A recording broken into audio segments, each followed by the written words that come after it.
Estamos hoy día conversando con el abogado Tomás Castro sobre diferentes aspectos que de una u otra manera son los temas principales que nos preocupan como dominicanos, como sociedad. En estos momentos, doctor Tomás Castro, hay en proceso legislativo, a través de la Asamblea Revisora, la Constitución para reformarse, producto de una motivación enviada por el Poder Ejecutivo. Hay 4 aspectos fundamentales que encierran esta modificación o reforma constitucional. En sentido general, la esencia de lo que se ha llevado para que el legislador revisor toque, abra nuestra Constitución, ¿hay motivos para eso? Siempre lo habrá, eso por una parte. Sobre todo porque la Constitución Dominicana no es una Constitución cerrada. La Constitución Dominicana es una Constitución abierta, que no permite adendas, no permite que se le hagan enmiendas como la Constitución de los Estados Unidos. Aquí sencillamente tú apruebas una nueva carta sustantiva. Tú no haces modificaciones al texto original. Eso por una parte. En segundo lugar, cuando el legislador le someten una ley de convocatoria a la constituyente, sencillamente aprueba esa convocatoria y necesariamente los temas a tratar no son limitativos. Hay abogados que dicen que sí, que son los que se han llevado en la ley que aprobó la reforma, esos temas y solamente eso. Eso no es verdad. Tendrían que analicen la historia de la constitucionalidad dominicana para ver si eso es así. El consultor jurídico, don Antoliano Peralta, sentado ahí hace unas semanas, precisamente le hacía ese cuestionamiento. Doctor, hay el temor de que surja una moción cuando se abra la sesión de revisión y se presente un tema que no está previsto. Entonces, él adujo que no, que la misma Constitución tiene su seguro de que no se puede introducir un tema nuevo. Es que la Asamblea Nacional es libérrima. La Asamblea Nacional no tiene limitantes. ¿Quién le pone limitantes? En el derecho hay un principio que dice que el que puede lo más puede lo menos. Si ellos son los que pueden aprobar un texto constitucional, no hay texto constitucional anterior que le pueda limitar a ellos al momento de votar a favor de un texto. O sea que cuando se presente el tema de ponerle más candados al tema de la reelección presidencial, pudiera surgir una versión diferente, pues, claro, o modificada. Sí, claro que sí, claro que sí. Antoliano Peralta que estudie un poco más. Evidentemente que él no está actualizado. La Constitución de los Estados Unidos, que solamente acepta enmiendas y que el texto constitucional original no puede ser variado. Las constituciones dominicanas no. Por eso las constituciones dominicanas tienen fechas de aprobación. La Constitución del 63, la Constitución del 66, la Constitución del 94, la Constitución del 2003, la Constitución del 2010, la Constitución del 2015 y así sucesivamente. Cada Constitución en el año en que es aprobada, ya esa es una nueva Constitución. Y además el texto constitucional no tiene efectos retroactivos. La Constitución comienza a surtir sus efectos en el momento en que es aprobada, que es promulgada y es publicada.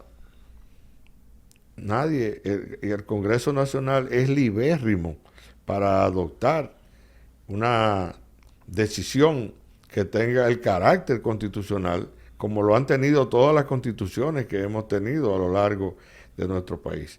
Yo no sé si sabe Antoliano Peralta, pero yo se lo puedo decir. Cuando aprobaron en España la Constitución del 1812, la Constitución de Cádiz, ¿tú sabías que Santo Domingo, que era en ese momento una provincia de España, tuvimos representantes allá en el Congreso español, en el momento en que se aprobó la Constitución de Cádiz. Wow. Tuvimos 2 representantes. Por eso, cuando se aprueba la Constitución Dominicana de 1844, que no es la del 6 de noviembre, no es la del 6 de noviembre, no. La Constitución Dominicana de 1844 es del 16 de enero de 1844, que es la que está contenida en el proyecto de Constitución de Juan Pablo Duarte. Porque nosotros no pudimos tener, después de haber declarado la independencia, no pudimos tener un Estado sin Constitución. Porque tú me vas a decir, bueno, si nosotros nos declaramos independientes el 27 de febrero, duramos hasta el 6 de noviembre sin Constitución. No, es un error histórico. Tuvimos una Constitución, que es la que está en el proyecto de Constitución de Juan Pablo Duarte. Lo que pasa es que el proyecto de Constitución de Juan Pablo Duarte, su ideario y todo lo que él escribió, Santana lo quemó, lo sacó todo, lo destruyó, lo desapareció.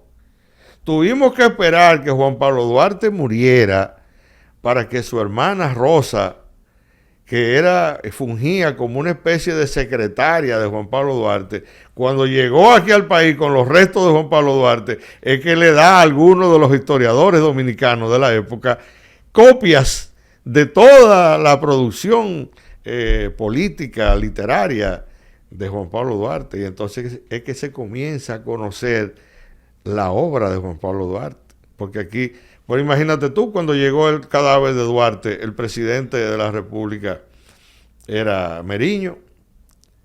Y cuando llegó el cadáver, que le dijeron a Meriño que llegó los restos de Juan Pablo Duarte y que hay que ir a leer el panegírico, se dicen algunos historiadores que Monseñor Meriño preguntó, ¿y qué voy a decir yo de este carajo que trajeron aquí? Porque aquí nadie sabía, nadie conocía, nadie tenía conocimiento de Juan Pablo Duarte ni de lo que había hecho en este país, con raras excepciones. Entonces imagínate tú. Entonces tú me vienes a decir a mí que van a poner un candado y que el texto constitucional que se va a modificar. ¿Pero qué pasó? Yo te estaba haciendo la historia ahorita de Polibio Díaz, que era el consultor jurídico de Balaguer. Y que Balaguer en el 66 mandó a hacer un proyecto de constitución para mandar al Congreso. Y los comisionados le leyeron a Balaguer el texto de la Constitución. Y cuando le leyeron la parte relativa a la reelección presidencial, que no tenía límites, tú podías reelegirte todas las veces que te diera la gana. Y Balaguer le dijo que no, que esa parte no le había gustado. No le agradaba. No le agradaba. Y Polibio Díaz, después que se fueron los comisionados, dijo, pues la verdad, Joaquín, que tú eres hipócrita.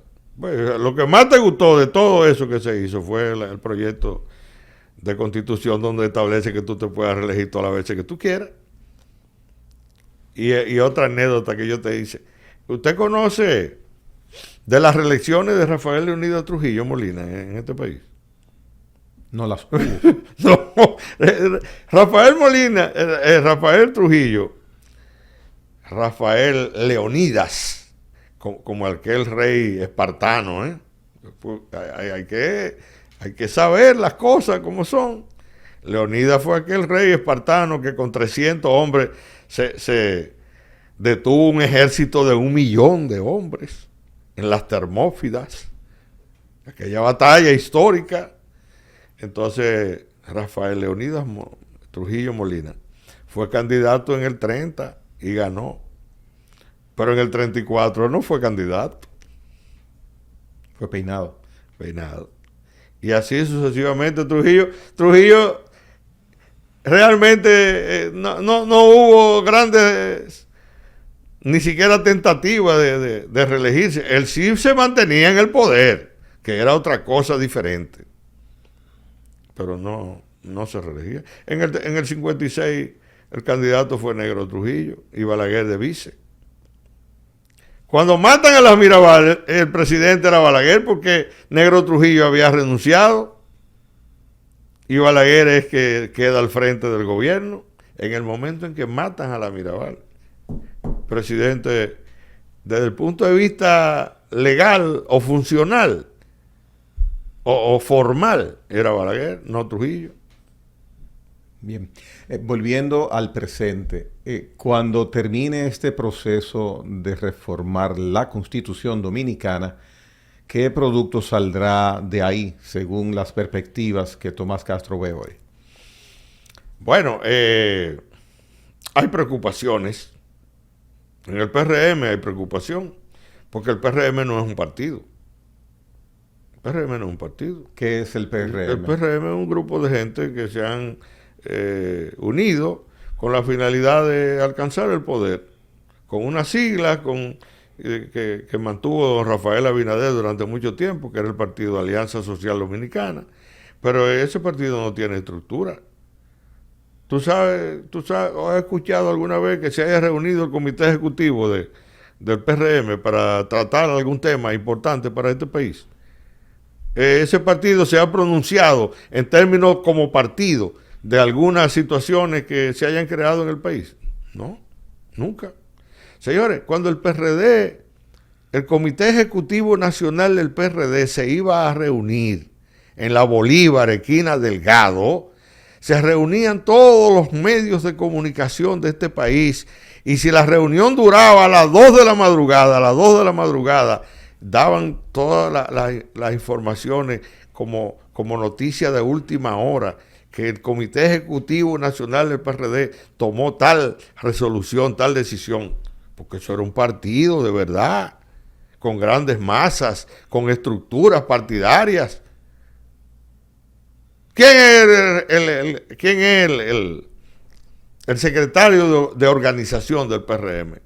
¿Quién es el secretario de Finanzas? ¿Quién es el secretario de Cultura? ¿Quién es el secretario de Doctrina? Eso no existe nada.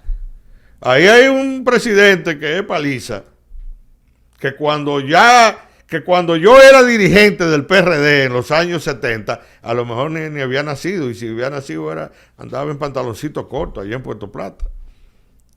¿Y quién es la secretaria general? La hija de Hipólito Mejía, que también no tiene ningún tipo de experiencia política, ni mucho menos. Entonces, ¿qué partido es que tú me estás hablando? Eso es un partido. Eso es un partido. Entonces, el temor es, ¿tú sabes cuál es el temor? Que Leonel Fernández en las elecciones pasadas sacó un 29%.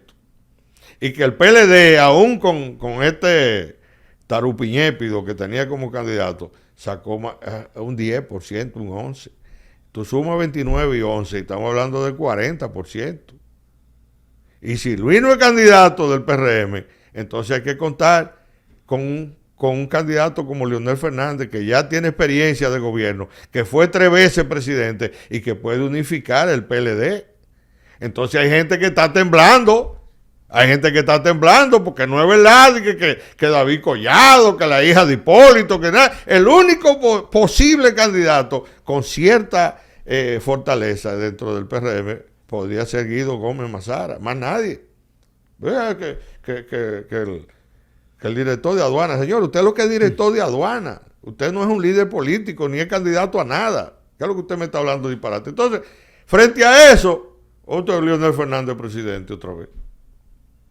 Sí, te lo estoy diciendo con toda honestidad, desde el punto de vista del análisis político que yo hago.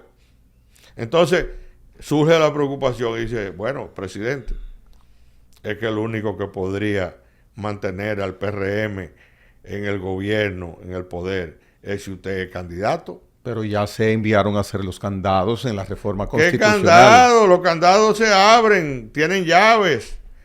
Los candados se abren y también se rompen. Eso no tiene, eso es una teoría para el consumo de la gente que está creyéndose cosas. La Asamblea Nacional es... Pero estamos al doblar de la esquina para que esto se concrete. ¿Que se concrete qué? Lo de la reforma reelección. No. En el 26 hablamos de eso. Oye, que te lo estoy diciendo. ¿Y esa reforma no termina en 2 meses? En 2 meses, en 2 años. Oh. En 2 años. A eso hay que darle mucha vuelta y hay que darle mucho paseo para allá y para acá. Y hay que oír muchas campanas y convencer a mucha gente. Ya hay un consenso en el PRM de que 20 diputados menos es que van a eximir. Esas son las negociaciones que se están haciendo. En vez de 53 diputados, le quitamos 20 y así vamos quitando cosas y arreglando cosas. Y lo de la modificación en la Constitución o la aprobación de una nueva Constitución, eso se va a hacer más al paso, dependiendo de las coyunturas y de las conveniencias políticas que puedan aparecer en el medio del camino. Eso es así, ¿eh? Eso es así. Es por eso que Danilo no está preso. Y es por eso que se mantienen mucha gente en su casa, aún habiendo cometido actos de corrupción, porque toda esa gente son importantes a la hora de sumar voluntades para aprobar lo que definitivamente se quiere. ¿Y tú crees que Danilo no entraría en una negociación para que Luis pueda reelegirse nuevamente, siempre y cuando a él le permitan ser candidato? ¿Tú crees que Danilo no entraría en esa? Pero claro que sí. Y Luis también entraría, porque eso, manteniendo el PLD en manos de Danilo y siendo Danilo candidato, eso le garantiza a Luis Abinader que no hay alianza que unifique el PLD. El PLD en sus 2 colores, en el morado y el verde. Entonces todo eso tú tienes que analizarlo dentro de ese esquema político a gran escala, que es lo que estamos viviendo, porque no te creas que son querubines los que están ahí en el Congreso y que los políticos dominicanos no piensan y que no tienen gente que lo asesora en términos de gente que son que no tienen miramiento para tomar decisiones, porque es política. La política es amoral. La política ni es inmoral ni es moral. La política es amoral. Lo que conviene. Y eso es lo que se hace. No hay escrúpulos, no hay ética, ni hay nada para las actividades de carácter político, sobre todo cuando lo que se está debatiendo en este medio es la corrupción, la impunidad, qué es lo mío, qué es lo tuyo, qué es lo que me toca, qué es lo que yo te voy a dar, que eso es lo que me conviene, y todos esos aspectos hay que irlo echando en esa ensalada política que se va creando y de la cual todos vamos a coger un pedazo de la bandeja y vamos a comernos la parte que nos corresponde. Eso es así, Gregory, desgraciadamente. Yo, por mi parte, te estoy hablando de la realidad política que yo veo en el ambiente, pero por mi parte yo te puedo decir que yo también estoy trabajando para un proyecto político que se diferencie de todas estas vagabunderías y de todas estas rastrerías que se ven en este ambiente político.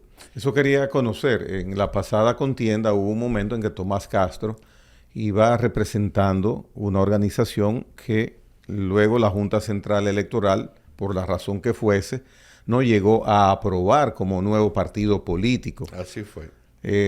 ¿Reanuda Tomás Castro su carrera para la entrada al ruedo político con miras a 2028? Sí, señor. No le podemos dejar todo el terreno, no podemos dejarle el play a estos tipos. Sin entrar en disquisiciones políticas, en colores, ni en personajes, porque en definitiva todos estos tipos actúan de la misma manera. La diferencia de ellos es cuando uno está en el poder y el otro en la oposición. Y ahí se voltean los papeles, se cambian los papeles. Cuando usted está en la oposición, usted tiene una posición. Cuando está en el gobierno, tiene una diferente. Y el que estaba en el gobierno, que pasó a la oposición, entonces adopta la posición del otro. ¿Sobre qué vehículo electoral estaría montado Tomás Castro? ¿Un partido existente o una nueva organización? Bueno, yo he hecho algunos contactos con gente que tienen partidos actuales. Todo el mundo no está en ánimo de ser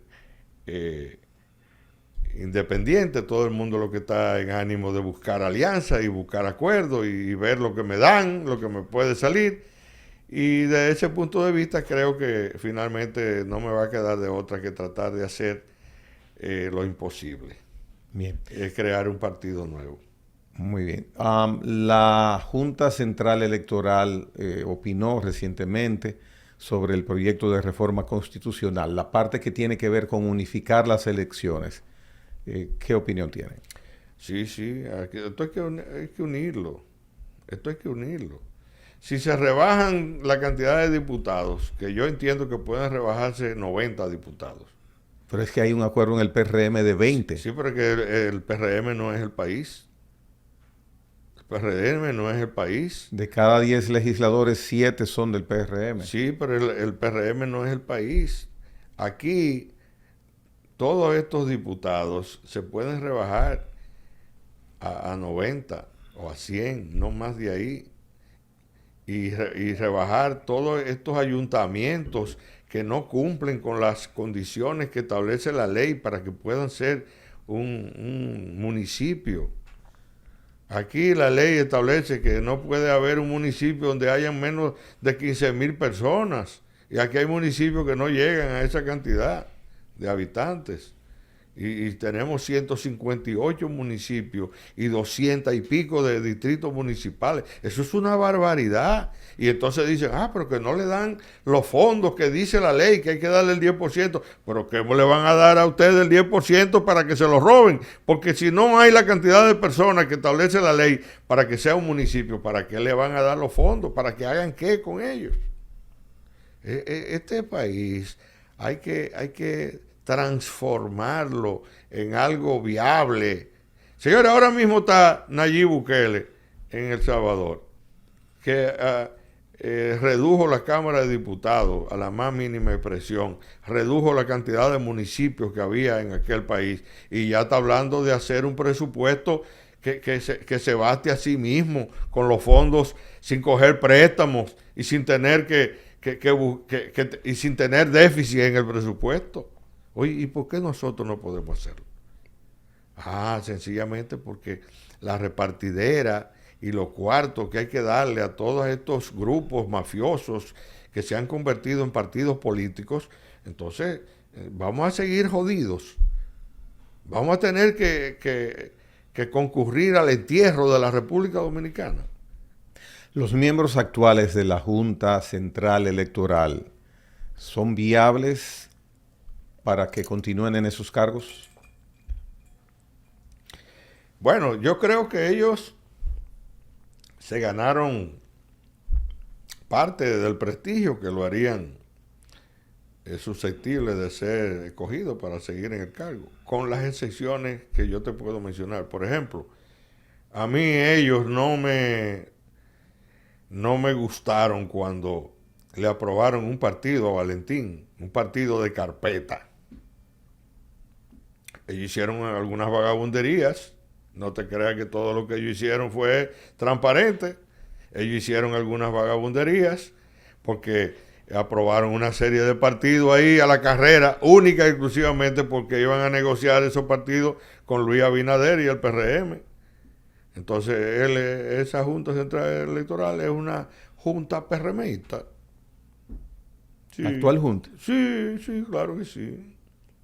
Por eso un grupo de legisladores del PRM están pidiendo que esa junta la pongan nuevamente, la reelijan, la confirmen. Y dice el senador Furcal, que es el presidente de la comisión que está estudiando el asunto, dice, la Junta Central Electoral no va a ser una repartición de los partidos y de los políticos. Pero ya lo fue, ya lo es. ¿Y cuándo no lo será? ¿En qué hemos avanzado en estos últimos 4 años? Y con eso terminamos este conversatorio. Bueno, hemos avanzado en la impunidad. Hemos avanzado en la corrupción. Hemos avanzado en la falta de fe y de esperanza de un pueblo que esperaba cosas diferentes de este gobierno. Y como le dije a una persona en estos días que me preguntaba en un programa, ¿cómo tú crees que va a terminar Luis Abinader? Y le dije, va a terminar muy mal. Y me hacía otra pregunta, ¿y por qué? Y yo le decía, porque el diablo así es que le paga a los que le sirven. Bien. Tomás Castro, gracias por estar en La Hora con Gregory. Quedamos a la orden. Gracias, hermano. Bien. Amables televidentes, hasta la próxima entrega de La Hora con Gregory.